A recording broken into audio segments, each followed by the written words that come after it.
Isang motorista ang sinita dahil sa pagdaan sa EDSA busway ang muntik makasagasa ng enforcer.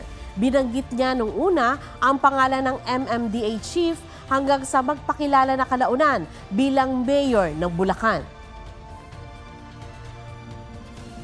Sir, wag mo ako paano sasagasaan, ipapaano kita sa LTO. DOTR po kami, si Secretary Bautista po ang boss namin. Hindi pala, si Secretary Bautista, sabihin mo si Mayor Perez. Mayor Perez po ng Bulacan. Bulacan. Mayor Perez ng Bulacan.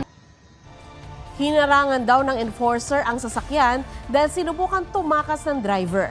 Ayaw din ng driver na magbigay ng lisensya o anumang dokumento. Walang nagawa ang enforcer kundi hayaan itong makaalis. Patuloy na hinahanap ng mga otoridad ang driver.